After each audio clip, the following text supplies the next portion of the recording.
welcome back to the action at Clay Pigeon. Junior ROK is up next here at Super 1, and this is going to be a cracker. Will Orton on the front row of the grid with Dylan Hodgkin from Ben Doughty and Ollie Stevens, then Kieran Pepper and Isaac Lord from Ben Jenkins and Max Davies. It's fierce racing in Junior ROK. We've seen several good battles over the course of 2019 already, but can Will Orton hang on in front of Dylan Hodgkin? Away we go at the start, and he's going to get through to the first corner. Hodgkin's got a problem. Yeah, he's got a problem with the engine. It's bogged down, I think, right at the start there. That can happen. Ollie Stevens cracks through into second position straight away. Lovely bit of driving there from Ollie Stevens to get through into P2 early doors, but a big problem for Dylan Hodgkin as Will Orton takes the initiative and goes into the lead early.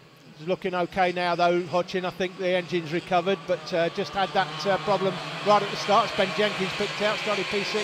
He's up to P5. Ollie Stevens there in second. Obviously the earlier winner in Minimax, doing the two classes this weekend, Minimax and this Junior ROK class, as we interviewed him about earlier on.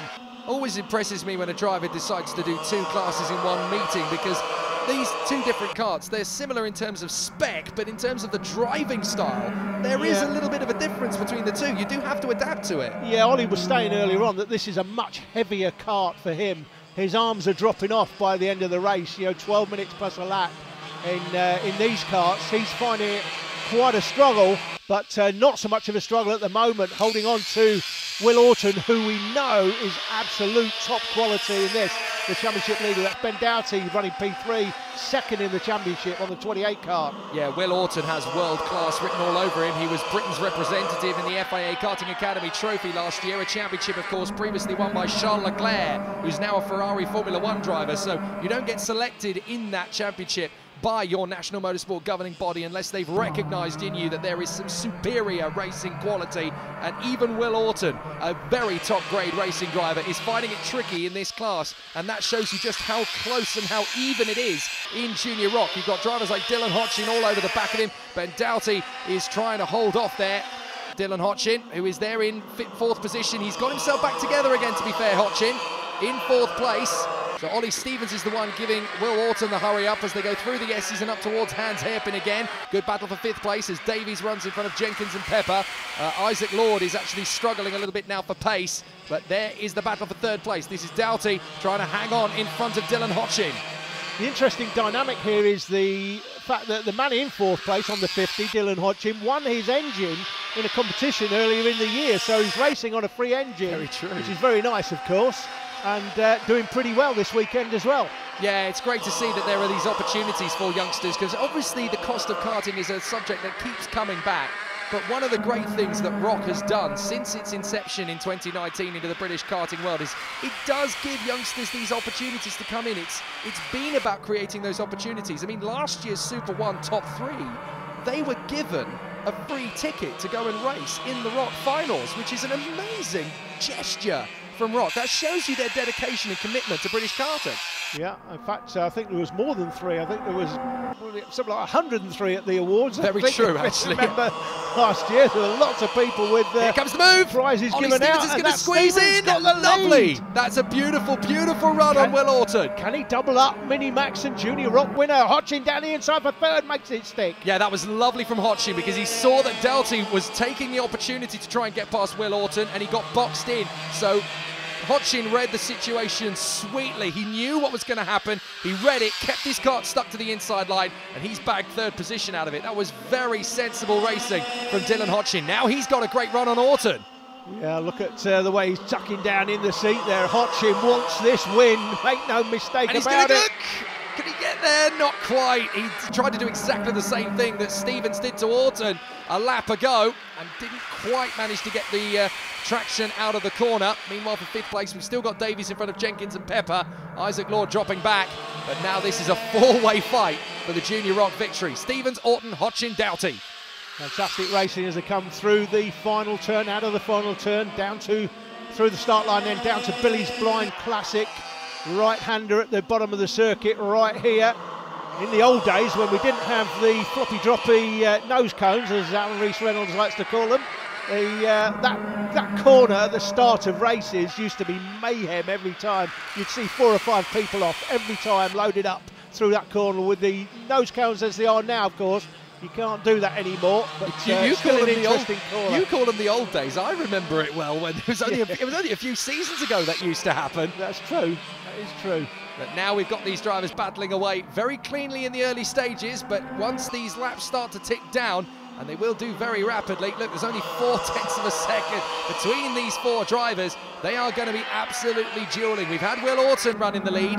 Now Ollie Stevens is leading. Who's going to be next? Dylan Hodgson goes for a look. Orton has to defend and then turns it into a move for the lead. Hodgson's going to sweep by, nearly gets past Orton in the same breath. Now has to go round the outside of the horseshoe, finds the grip and hangs on to go on the inside of Buttons on Stevens. That is absolutely brilliant racecraft from Dylan Hodgson. Brilliant racecraft. That's top quality right there. He's through to second place. He had that bad start with the engine bogging. He's not let that affect him at all. He's bided his time, taken his time and taken the opportunities. The 75 going through Isaac Lord.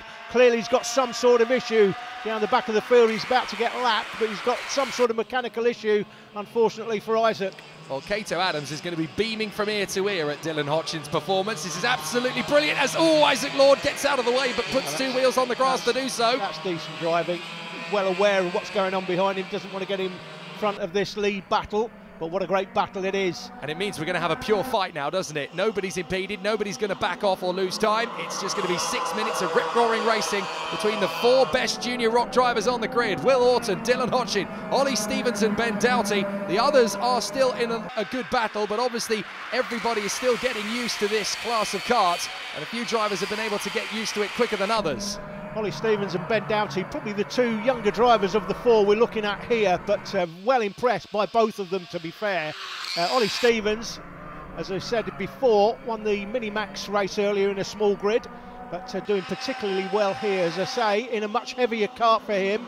He really struggles physically, Hodgson through to the lead. That was sweet as a nut, and now Horton is trying to get himself right back in there, Will Orton, as he tries to get the lead back. And look at that, this allowed the two behind to get that much closer, and talking about getting closer, Doughty up the inside for third place, makes it stick. Great racing. Yeah, genius move there on the inside of Hans Hairpin, and again, that was watching the other two out front, looking at how the momentum came back to them, and Doughty said, right, there's going to be a gap opening up here.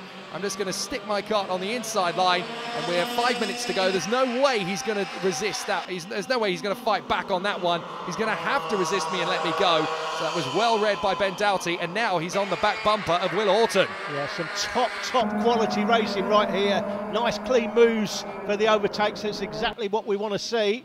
I know you guys out there in YouTube world like to see the crashes, but those of us in the sport like to see the clean moves, and that is another one right there. Doughty absolutely on it. Yeah, that's textbook. And now he's only one away from becoming the fourth different leader in this race. We've had Will Orton leading in the early stages. Ollie Stevens took it away from him. And now we've got Dylan Hodgson leading. If Doughty can get through, we're going to have four different drivers battling for the victory, all of whom will have had a turn at the front. You can't get better racing than that. Yeah, Hodgson's just pulled a couple of kart lengths there through the S's. Is he going to get away? That's the question. Or can Doughty close him down? Orton's going to lose it. Third. And Stevens now back to third. And now Orton, the championship leader, goes from first to fourth in around about a lap. Never underestimate the close nature and the competitive ethos of karting. Even top-grade drivers like Will Orton really have to sweat to get to the front. It is absolutely ruthless, British karting, particularly here in Super 1. It's always been a tight show. You don't look back through 3 to 4 decades worth of history to look at all the champions that have come through, from the McNishes to the Coulthards to the Frankittis to the Buttons to the Hamiltons, to know that it's going to be hard fight. Doughty is going to get alongside Hodgson. They nearly bang wheels. Hodgson gets back on the inside. The door's left open. Stevens sweeps through on the inside. Doughty down to third. That's how close the race can change. See, that's what I talk about when I talk about quality. Stevens spied it and took the opportunity, saw what was going on in front of him, straight up the inside. And that's why any of these drivers that end up winning this championship and going out to either the World Finals in Italy or the ROK the Rio event in Las Vegas, whichever one of these drivers wins the championship, and Will Orton's in the box seat at the moment, they're going to be absolutely in it to win it at the world level as well. Alex Lloyd said in an interview I did with him, a couple of seasons ago now, that at European and world level, those drivers there, I think he referred to it as they don't like a hack. No. In this country, our drivers know what it's like to overtake. They're brought up with it. And out in Europe and the world level, you know more than me, Jake. You're out there watching it a lot more than me, but there's not as much overtaking constantly through the races, as from what I've seen anyway. Yeah, it's much more about the strategy, the overall battles, looking after the tyres, the brakes, the engines. Everything's about strategic placement of the karts. There are some races in Europe that get really pretty feisty, and we saw an amazing one in the FIA Karting last week in Sarno, even in the gearbox category. Really, really exciting. I lost my voice about 4 times in one race. Now at the inside, we're going to do it again. Ben Doughty now comes back to second place. He makes the switch on Stevens, and now he's going to cut across on Will Orton. Will Orton's now going to try and make the bid to get back in the 3rd position, but he can't get there in the braking zone. Doughty's come back to 2nd place, but crucially, look, there is daylight now between Hodgkin and Stevens, and there's a 1.5 minutes on the clock. Yeah, the more these battle in 2nd, 3rd and 4th, that will allow Hodgkin to get away, and indeed, I think that could be, with 1:23 left, this might be just enough of a gap. He's got 4 or 5 kart lengths. That could be enough at this stage. Well, when you saw coming through the first corner Dylan Hodgkin have a mechanical issue and drop into about 5th or 6th initially, to then charge his way back onto the tail of this battle, pick off 1, pick off 2, pick off the 3rd, and now he runs beautifully comfortably at the front. That shows dedication and commitment. A lot of other drivers would have thrown their toys out of the pram at that point and gone, it's all over, it's done. Not Dylan Hodgkin. I've got a feeling we've got a man off on the edge of the track there. Is that Isaac Lord, possibly? He's definitely been lapped. Isaac Lord we saw on the outside of the track. I think he may have spun off. Well, Isaac Lord is, yeah, I think he's been lapped again, so yes, I think you might be right, because they certainly haven't physically lapped him. I think they have passed his kart on the outside of the circuit. That's a shame for Isaac Lord. A few mechanical problems over the course of the weekend. He's not quite been able to demonstrate his sheer speed. If you thought this was over, by the way, guys, think... Oh, it's not, is it? Think again. Now Orton gets through on Stevens. Stevens overshoots, he shakes his head. I think Stevens might have a problem developing. Yeah, maybe, but the man that hasn't got a problem right now is Ben Doughty. The only problem he's got is Dylan Hodgkin in front of him with 10 seconds to go, 2 laps remaining, and he's right on the back of him now. Oh, he's in this. He's definitely in this. He's going to try and get through on the inside as they come out of Billy's blind, through the S's, swarming around. He needs to be a little bit less eager. He needs to just blend off, follow him in pursuit. He lost a bit of ground there in the S's as he charged into the first apex, got the kart a little bit wide. He can just roll in behind him. You can blend off if you want, Jake. If I'm him, I'm all over. I'm going for the move down the inside. I'm not blending off anything. I'm going for it. And Ben Doughty will go for it as well. Give him half a chance, half a sniff. He'll go up the inside at Billy's blind if he's close enough. Hodgkin's getting a little bit unnerved here because he was looking left, looking right down the straight. He wanted to figure out which way Doughty was going. They're on the last lap, into the S's, right, left. Hodgkin has the fastest lap, but Doughty has the fastest right foot at the moment as he charges through behind him, in through Hans Hairpin. He's only got maybe 2 critical overtaking spots, and this is one of them. He's going to dive for the inside. He's not quite going to get the run through. Hodgkin may have just saved his bacon. Doughty's got one last chance, and he's got to use it out of the exit of the hairpin, diving down the main straight. Can he get there? Not quite. Dylan Hodgkin takes the victory. Brilliant battle, and one arm raised in jubilation in the air. That was such a great race. Well fought. Ben Doughty to second from Will Orton and Ollie Stevens. Davies, Jenkins and Pepper from a retired Isaac Lord. But Dylan Hodgkin, what a victory in fantastic circumstances. The lesson learnt, never say die. Dylan, after your win yesterday, another win today, but this one a little bit more difficult for you. Tricky conditions. I think you were 4th at one time. Just talk us through the race. Well, I went out and I just had to warm the tyres up like mad, just get the heat in them because the ground was damp. And then it come to the start and then engine bogged and I got put into 4th. So then I made it all up in the times and all that. In the second lap I got into 2nd, and then it just was not that greasy. It was just you was on slicks, and then I just got into 1st on the 8th minute, and yeah, it was a great result for you all weekend, really. Who do you want to thank? Kato Motorsports and John Oil for giving us the engine and all that. A great drive from Dylan Hodgkin, but it's Will Orton who leads the championship from Ben Doughty and Kieran Pepper. Isaac Lord and Ben Jenkins still firmly in the top 5 positions. Can Will Orton wrap up the championship? It's going to be a tough fight. Next up, it's Senior ROK.